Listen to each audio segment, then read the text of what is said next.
4, 3, 2, 1. Whether you've been married 1 or 20 plus years, at some point you realize you married into crazy. And that's what our show is all about. If your marriage or relationship is compassionate, real, accountable, zealous and yielding, or just plain crazy, Snooks and Lovey offer love, laughter, and a dose of reality as they unpack this thing called marriage. Sit back, relax, and get your ear hustle on. It's time to start the conversation. Welcome back to another episode of the Married in a Crazy podcast with Snooks and Lovey. I'm Snooks. And I'm Lovey. And for those of you that aren't familiar with us, we're a couple that's been married for 27 plus years. Mm-hmm. Almost 28 years. We've been through some things. That's an understatement. We have been through some things. Many couples have been through things. Mm-hmm. But we started off kind of on a tumultuous concept like, getting stabbed. That'll do it. In the heart by the ex-boyfriend. In the heart by the ex-boyfriend. And then 4 years later, like 4 months. After we survived all that and thought everything was supposed to be all gravy, we faced a divorce. Mm-hmm. Snooks asked for a divorce at our 4-year wedding anniversary dinner. At Morton's. They got that the first time you said it, at dinner. At dinner. Before the check came. Anyway. I'm just saying. I should have. What, clarified that? Like it as if it would matter? Anyway, sorry, y'all. I guess it's scandalous, but not as scandalous as waiting until the check was paid. Look, it was coming out the same bank account I was about anyway. to say it didn't really matter. We still had the same bank accounts and whatnot. So here we are 27 years later. Still a little salt in the wound. I'm just saying. But we survived it. And the things that we were looking for specifically to help us through that, we did coaching. We did counseling. We just didn't find we figured it out. But more than anything else, I'm not going to say we found God because we had God, but God brought us through it. Mm-hmm. But there were some things that were lacking. And we thought, you know what? We want to add. We want to help other couples that are going through the same things that we did. So we started coaching couples unofficially. In other people's living rooms. They'd invite us over to talk to somebody. And then we became certified as life coaches. Then we started a podcast. I think we started the podcast first. But there's a lot of things that we did to invest, not just in our marriage, but in yours. And that's why we're here today. Yeah. I mean, we always would like to add value, That was the goal. That's why we kind of started the podcast. What you call it? Edutainment or Edutainment. Okay. Yeah, anyway. But, there's always some truth to the things that we talk about. Sometimes it's humor. Sometimes it may be sad. I don't know. But, we're very transparent in our lives, and we kind of live out loud. What you see is pretty much what you get. And, so we just kind of share as we go along this life. That's pretty much it, and it's so funny because she's so private and I'm so, what you see is what you get. We try and strike that balance between sharing as much as possible. I mean, she private. I'm more private than Lovey, but absolutely. I mean, we on the podcast, we talking about my ex-boyfriend stabbing you, I'm getting side-eyed all the time, little rough DMs, whatever. So, I mean, folks know our business. Our business is also my business, so they know it. But let's talk about them DMs, folks. Your comments. Let's clean them up, okay? Let's clean them up on the social media. I mean, it's good. You can come for me all you want. Look, you can come from. They don't even come for you. They come don't for even you. come for you. They're like, want to know how he ended up getting married anyway, because I wouldn't have married, blah, blah, blah, whatever. I didn't do it. I did not do it. So, I mean, So true. She didn't do it. Look, the things she did do made me know that this is the one. This is the one. And it ain't even like that. Look, there was a period where that's funny. When I was it the second open heart surgery or the first? It was. I think it was the first. It was the first. So there's a period. So anybody that's gone through an open heart surgery, or had any major surgery, and you've been in the hospital, there's one thing you have to do. They don't want to hear any of that before you are discharged. You have to use the bathroom. You have to have a bowel movement.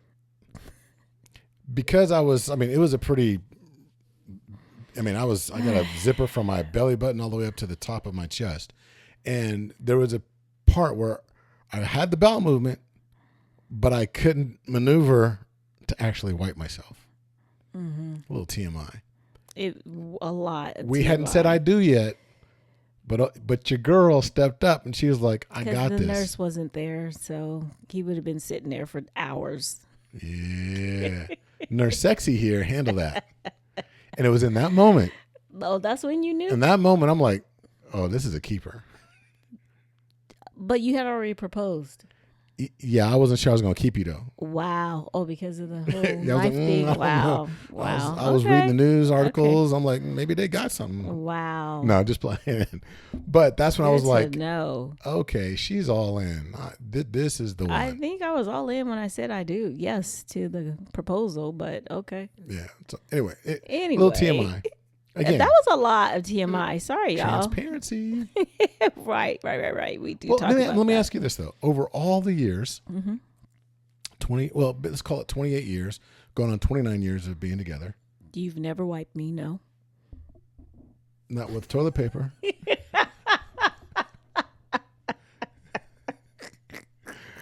But I just... what that mouth do? No, just playing. Whatever. No, over the 28 years, do you have any regrets? Yeah, I do. I mean, yeah, there are things that I regretted. Wish some take backsies that I wish could have happened, but it is life. It's we're here now, so. Well, it's crazy because I know that you thought of the topic this week, and you talked about progressing in marriage, getting to a certain point. Do we have regrets, or can you live your life with no regrets? Well, I mean, so I did think about the topic about no regrets or whatever, but it came from a place of just thinking about from a place of loss. We've talked about the regrets that we've had surround losing our son, some of the things that we didn't do, some of the things that we wish we would have done differently, blah, blah, blah. But here recently, my uncle passed away, and I was very close to my uncle. He was like a big brother. He was also our pastor. He was the one who did our wedding, said our vows. Baptized all of our children. Yeah, christened all of our children. All of our godchildren. Eulogized our oldest and only son. And when he passed away, it was obviously it was a shock like that. It just happened as quickly as it happened. Like I said, we were very close, and so I watched my aunt as she went through this process, my uncle's wife. And I just thought about their relationship and how she was feeling. And it made me think about, some of the things that I've witnessed, what does that feel like for her as far as losing him? I thought about my mom. I thought about, a lot of the people that I've known that have lost their spouse, my cousin. But just when you think back over the relationship at that point when that person is not there anymore, what are the thoughts? Are there going to be any regrets? Are you going to wish that, dang, I wish I would have, did XYZ, blah, blah, blah, whatever. Shoulda, woulda, coulda, all that. Yeah. Because of that stuff like that. So it made me think about that. Like I said before, we've talked about some of the regrets that we had or things that we wish we would have done differently when our son passed away. We still deal with that. So just thinking about it from a spousal, from a standpoint of a spouse, I mean, do you have what's your definition of having regret? It's something that makes you just be like, oh gosh. if I could have took that part back, even I'll give an example, even with us, I always think about, I won't say always, but when I think about regrets in our relationship, I think about when I told you that I wanted a divorce.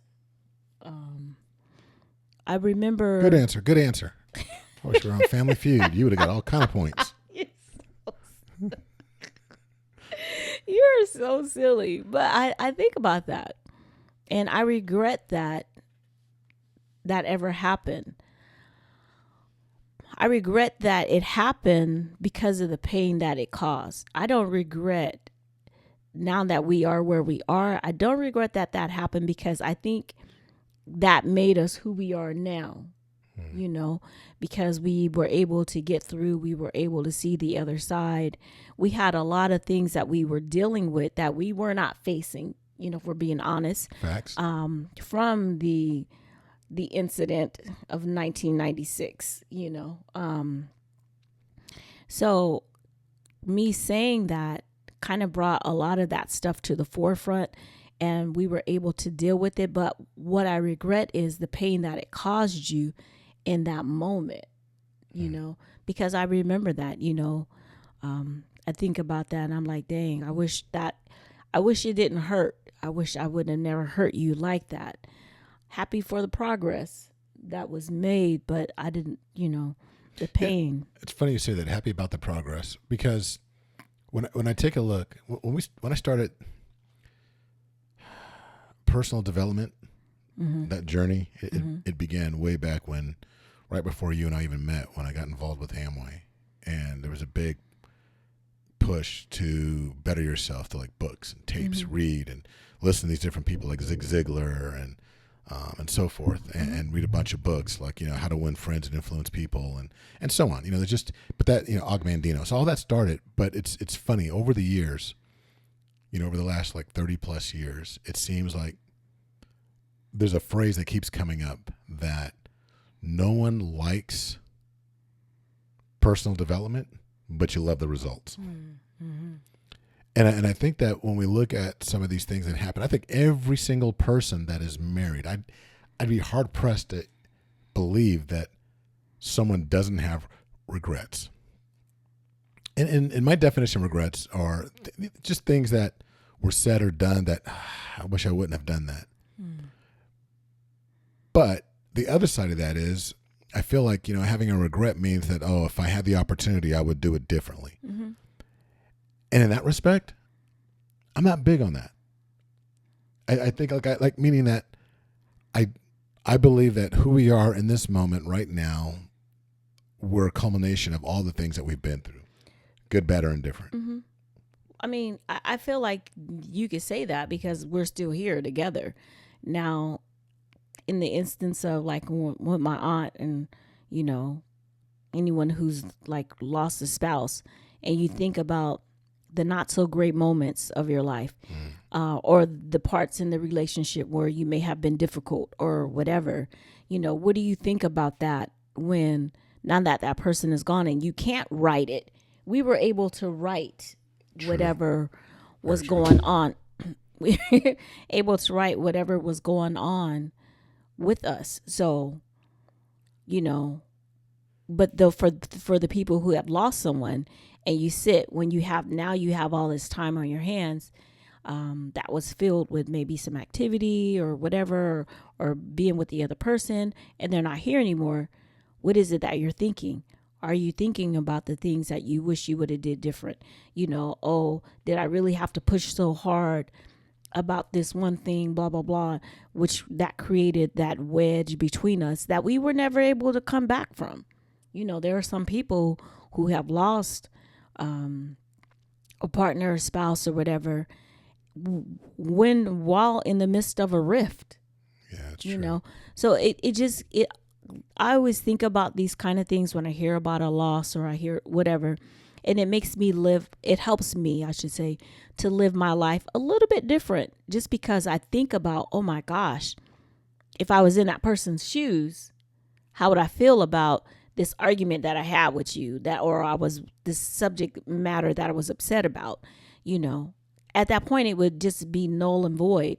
So while I have the chance to fix it, how about I make it null and void because I made it right, not because you're just not here anymore. Does that make sense? No, it does. It makes a lot of sense.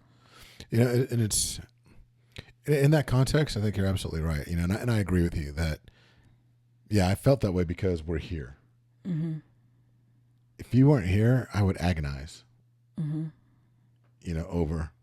I probably should have made the bed more often.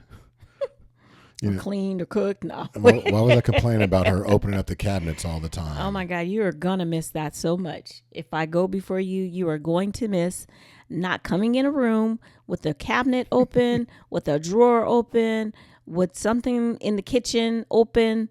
You're gonna miss it if I go before you. I'm just saying.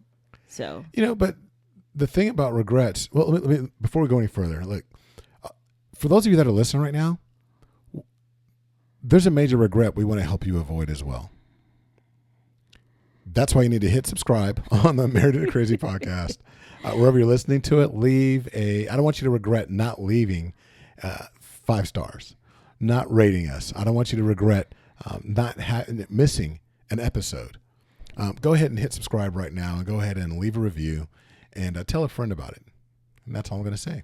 No, one of the thing that I when I think about regrets is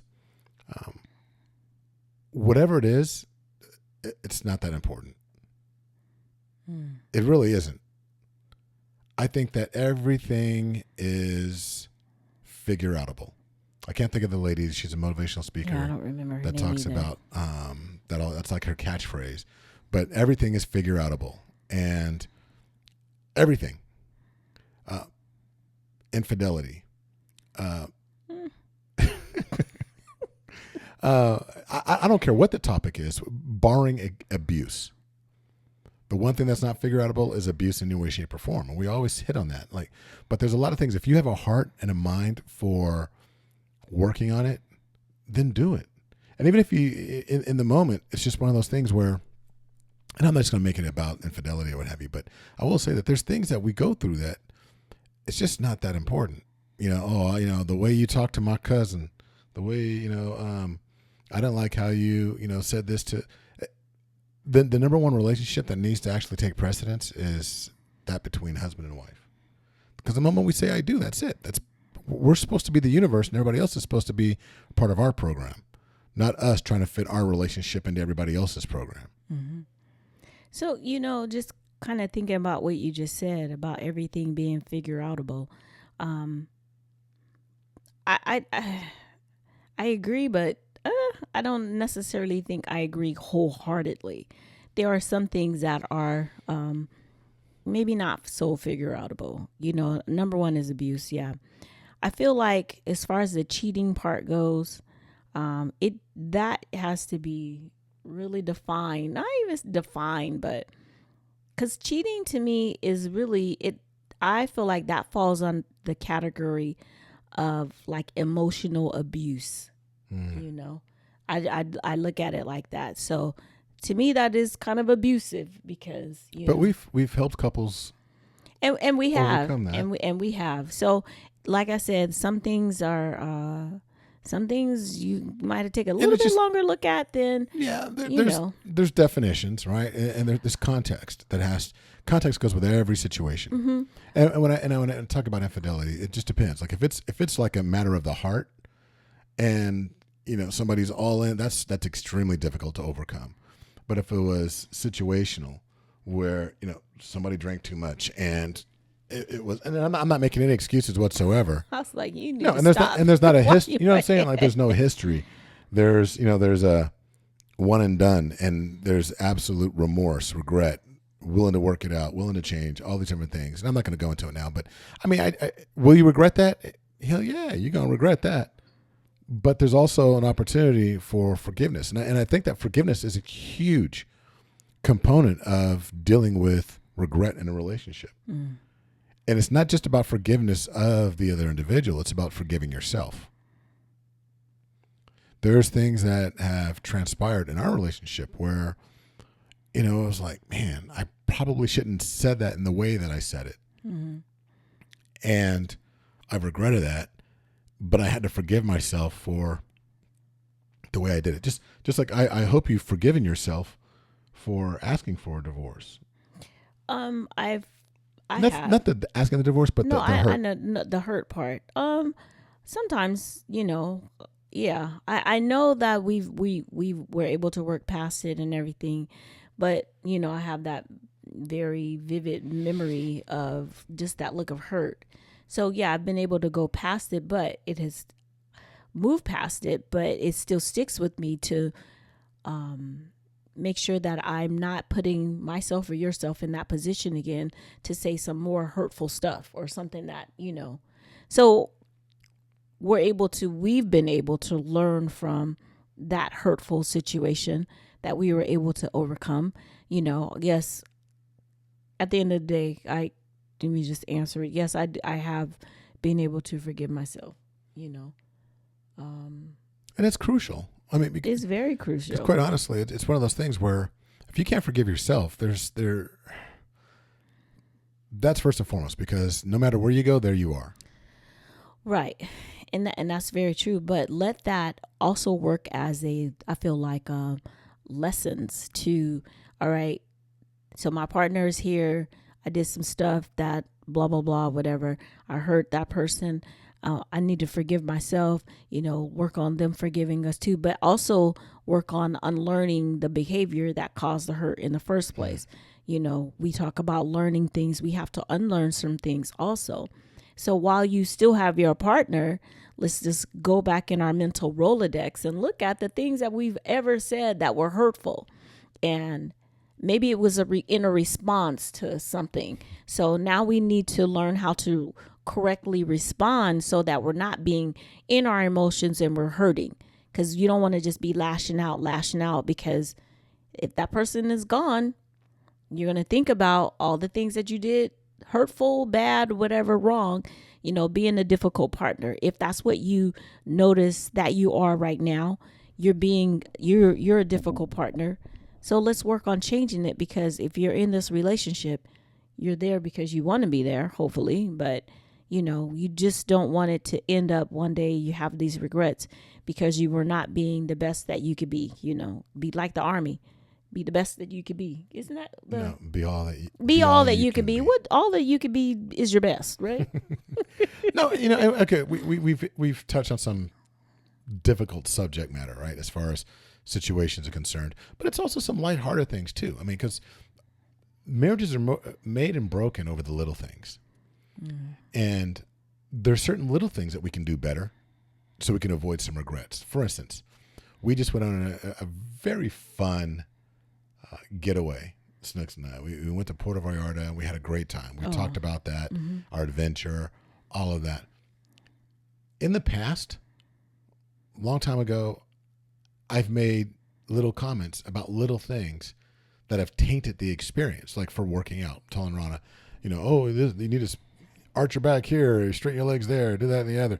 Something real simple tainted the experience to where it's like, I don't even want to work out now. I don't even want to do that. It's not threatening our marriage, but it does, alter the enjoyment of whatever it is that was going on, which could in turn, cause a little bit of a rift. Like, I don't want to do that when he's around or whatever, which she still carries to this day. I don't want to work out when he's around, but okay, go ahead. No, but the reason why I bring that up is because I was very, very mindful, and I was so happy to hear you say in the last podcast that you enjoyed it because I didn't call out things that I thought you did wrong, or that, I didn't provide commentary throughout. I was just there for the experience. Yeah, you made it safe for me to mess up. Well, yeah, let's just be honest. You were supposed to put your hand behind you as you were. No, here we go. No, but I've learned or unlearned. I attempt to unlearn consistently things that I did in the past, and some things that are just nature to me. I'm a teacher by default. I like to teach and share and tell people what to do. I love telling people what to do. I do that all the time. I love that. That's my favorite pastime. Particularly those people that say, I do. Hey, what'd you do today? I told somebody what to do. No, but even in that, I didn't want to regret that. I didn't want you to have regrets about saying yes to the adventure that we were doing. So when it came time for stuff, that's what the guides are for. They're supposed to explain everything. And even if I didn't think you followed the instructions of the guide all the way, I didn't chime in. I didn't say anything.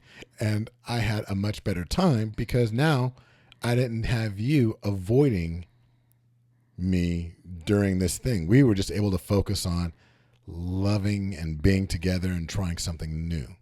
So no regrets in that respect, because there are vacations that I do regret. Where you managed? When I've managed. I regret trying to manage your grief over the loss of Kaylin. Oh. You know? Don't regret that. No. I don't want you to regret that. I think that, and I was able to tell you, I need you to back off, so there was no thing between us. But I, like you just said, your natural thing is to be, we need to da-da-da-da. So you just defaulted doing to your natural self. To my pilot ways. Yeah. I'm just glad that, you were able to, like, okay. Well, it speaks to your hands point. up, backing off, Because you said that, even though that you're able to forgive yourself, you keep it as a reference. You didn't call it that, but it's a reference point, right? It's like a little sub note, some subtextual note that's in your psyche that's like, don't go there again. Oh, we're at the precipice of whatever. Myself. So when I feel myself going down that path, it's like, okay, the regret is there. I wouldn't go back and change anything because it's helped me grow as an individual, but I do use it as a reference point. I think that each and every one of us can use these things as a reference point for us to be like, okay, well, here I am again. Let me not go the path that I normally do, or at least let me not go to the extent that I used to. Because some habits are really hard to change. And even if you're able to dampen it as compared to what it was before that created a tainted experience, whatever that may be, even dialing it back, instead of being full on 10, if you can dial it back to a 3 or 4, it can still be an enjoyable experience. Whether it's parenting, whether it's, social events, having a discussion, being transparent, having communication. There's so many things. But what I don't want to do is end up on my deathbed and wish I would have done something differently with you, or wish I would have squashed that argument, or said something. So I think it's a really good concept for us to really make sure that get it out. You only live once. This is not a dress rehearsal. And to that point though, like you said, that for me it's like we're able to, what we have learned how to do is when things happen, we're like, okay, wait a minute, we don't immediately, like right away, sometimes it takes a couple days or hours or whatever to come back and be like, hey, we need to address this thing that happened, or, just finish dealing with blah, blah, blah. Because sometimes, what is that? Don't cry over spilled milk. I mean, sometimes the milk is going to spill. Not necessarily you don't need to cry over it, but we need to talk about how it was sitting on the counter so that it fell or whatever. You know what I'm saying? But it's like a wake up call it should be a wake up call for people, especially married people. When I think about that, when someone loses a partner, what was going on in their relationship, what was happening in their lives, because you're going to live the rest of your life. You could live the rest of your life regretting everything that transpired in your relationship, what you should have did, what you could have did. And man, I tell you, living that type of life, it's not really living it. That's existing. You're surviving, and all you're playing over and over in your mind is what you wish would have happened differently. We speak from experience, from the loss of our child, not from the loss of each other, but loss is loss and regret is regret. It just depends on the relationship that you're in, So, but I have him. When we lost our son, we're together. So I still have him here to be able to deal with some of that, the angst of the pain. And, I'm not sitting at home just thinking, oh my God, what now? Our new normal has changed, but the new normal that you face when you're by yourself, you have to make some adjustments. I say that because I remember I keep in touch with my aunt, and I asked her, I said, hey, make sure I call her, text her, whatever. How you doing? How you feeling? And she's like, oh, just adjusting, And I thought, yep, because now the adjustments are coming in. The things that he used to take care of, now she has to take care of. I was thinking about Lovey. Shoot, if something happened to him, that means I would have to start taking out the garbage because I don't do the garbage, She gotta knowing clean the pool. yeah, but he does all that stuff. Like if something's not right with the pool monitor thing or whatever, I'm like, I tell him, here, this ain't working, so he does it. He does the garden. I'm like, dang, I wouldn't know when to pick the cucumbers or whatever. No. I'm a. See, now you have a course.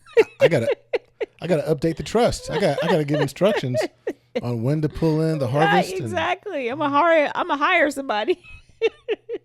But also on the flip side too, I take care of the finances. So I mean, there are things that I think as couples we kind of take for granted, like, oh, I don't handle that, my wife does, or I don't handle that, my husband does.